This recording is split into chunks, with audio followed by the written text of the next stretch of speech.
आपने class 12 chapter 6 का part 1 किया था, उसमें हम लोगों ने एमसीक्यू डिस्कस किए थे। आज हम लोग क्लास 12 चैप्टर 6 का की भक्ति सूफी परंपरा है, इसी का सेकंड पार्ट कर रहे हैं। इसमें आगे के क्वेश्चंस कंटिन्यू किए जा रहे हैं, ठीक है। तो हम इसमें देखते हैं पहला प्रश्न क्या है।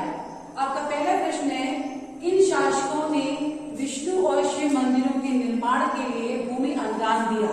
आपको पता है बहुत सारे शासकों ने मंदिरों के निर्माण के लिए भूमि अनुदान दिया था। उसमें खास करके अगर किस समय की बात करते हैं तो चोल शासकों का नाम आता है। चोल शासकों ने विष्णु और शिव मंदिरों के निर्माण के लिए भूमि अनुदान दिया था। नेक्स्ट प्रश्न है, चोल शासकों की मदद से निर्मित मंदिरों के नाम।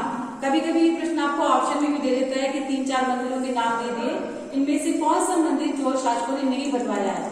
तो आपको मालूम है तंजावुर, गंगईकोंड चोलपुरम और चिदम्बरम, ये तीनों ही मंदिर आपके चोल शासकों के द्वारा बनवाए गए थे। चिदम्बरम, तंजावुर, गंगईकोंड, चोलपुरम। नेक्स्ट क्वेश्चन आपका है, तवरम ग्रंथ का संबंध किससे है। तवरम ग्रंथ आपका शैव भजनों का संकलन है, यानी कि नैनार भक्तों के द्वारा ये संकलित किया गया था। और इसकी भाषा क्या है ये भी अलग से पूछ सकते हैं। तवरम की भाषा क्या है, तो ये तमिल में लिखा गया है। तवरम ग्रंथ आपका तमिल भाषा में लिखा हुआ ग्रंथ है। नेक्स्ट आपका है, किस चोल शासक ने संत कवि अप्पार, सबंदर और सुंदरार की धातु प्रतिमा शिव मंदिर में स्थापित कराई। पहले देवी देवताओं की मूर्तियों के साथ साथ संतों की, भक्तों की मूर्तियों को भी स्थापित करवाया जाता था, उनको भी देवतुल्य माना जाता था। तो ये काम आपका परांतक प्रथम, ये भी आपके चोल शासक थे। परांतक प्रथम चोलारूलर, ओके, ये भी चोल शासक थे।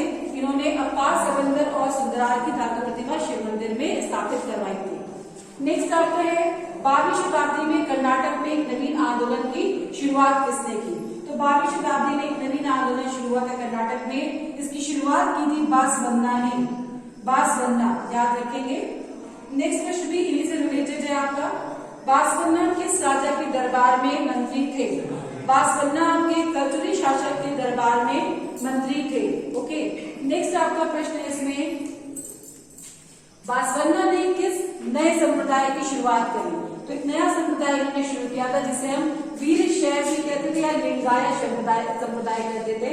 लिंगायत संप्रदाय के लोग अपने कंधे पर जो पिटारी में लिंग धारण करते थे और कुछ मामलों में ये हिंदू धर्म से अलग इनके विश्वास थे। तो बसवन्ना जो थे आपके वो लिंगायत संप्रदाय के संस्थापक थे। इस्लाम के ज्ञाता को क्या कहा जाता था। इस्लाम के ज्ञाता को हम उलेमा कहते थे। मोहम्मद बिन कासिम कहाँ का सेनापति था। आपने कहा है मोहम्मद बिन कासिम अरब से आए थे और उन्हें सिंध पर के रास्ते यहाँ पे आए थे, सिंध पर विजय प्राप्त की थी। तो ये कहाँ से आए थे, अरब के सेनापति थे। अगला प्रश्न भी इन्हीं से रिलेटेड आपका है, मोहम्मद बिन कासिम ने सिंध को किस वर्ष जीत कर खलीफा में क्षेत्र में शामिल किया। तो मोहम्मद बिन कासिम अरब से आए थे। 711 में इन्होंने सिंध को जीता और खलीफा क्षेत्र में शामिल कर लिया था। तुर्क और अफगानों ने दिल्ली सल्तनत की नींव कब रखी। दिल्ली सल्तनत का मतलब हम बात करें गुलाम, जब हम दिल्ली सल्तनत की बात करते हैं तो लाइन से आपके क्या आ जाते हैं, गुलाम है, खिलजी है, तुगलक है, सैयद है और लोदी। ये सारे हमारे जो है ये आपके सल्तनत वंश में, गुलाम, खिलजी, तुगलक, सैयद, लोदी, ये सारे आपके सल्तनत वंश में एक के बाद एक आने वाले हैं। तो गुलाम वंश की संस्थापना आपको मालूम है कि 1206 में हुई थी। तो इसका उत्तर हो जाएगा 13वीं शताब्दी, क्योंकि जब शताब्दी की बात करते तो शताब्दी हमेशा एक ज्यादा, 1206 का मतलब 13वीं हो गई। अगर 1300 कुछ होती तो वो 14वीं होती।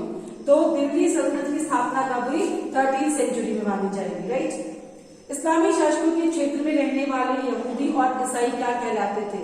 भाई इस्लामी शासक का मतलब तो ये नहीं था कि खाली वहां पे मुस्लिम जनता होगी, दूसरे लोग भी, जैन भी थे, बुद्ध भी थे, यहूदी भी थे, ईसाई भी थे, बहुत सारे लोग रहते थे। तो जो लोग मुस्लिम नहीं होते थे उनके लिए शब्द का इस्तेमाल किया गया, दैट इज जिम्मी। कहीं कहीं पे आपको धिम्मी लिखा दिखाई पड़ेगा। आपने क्लास 12 में भी करा इसके बारे में, जहाँ पे आपने इस्लाम वाला चैप्टर, इसको जिम्मी भी कहते थे और धिम्मी भी। अभी आगे हम बताएंगे ऐसा क्यों कहा गया। अगला प्रश्न, जजिया कर क्या था। जजिया कर भी आपका इसी से संबंधित है। ये गैर मुसलमानों पर लगाया जाने वाला कर। हमने बताया कि इनके शासन में, इनके साम्राज्य में हिंदू भी थे, ईसाई भी थे, यहूदी भी थे, बौद्ध भी थे, जैन भी थे। ये क्या करते थे, एक कर देते थे जजिया कर।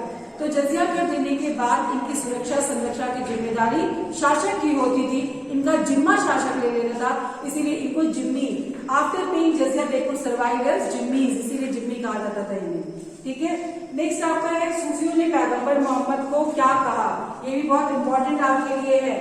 Profit Muhammad who was the founder of Islam, इनके लिए क्या शब्द का इस्तेमाल किया गया था, इंसानी कामिल। कामिल का मतलब होता है संपूर्ण, परफेक्ट, तो इनके लिए एक शब्द का इस्तेमाल किया गया इंसानी कामिल। ठीक है, तो ये आपके कुछ प्रश्न थे, शॉर्ट क्वेश्चन थे। आगे भी ये पार्ट आपका कंटिन्यू होगा, नेक्स्ट पार्ट में पूरी कोशिश करेंगे कि आपका ये पूरा चैप्टर कंप्लीट हो जाए। Thank you.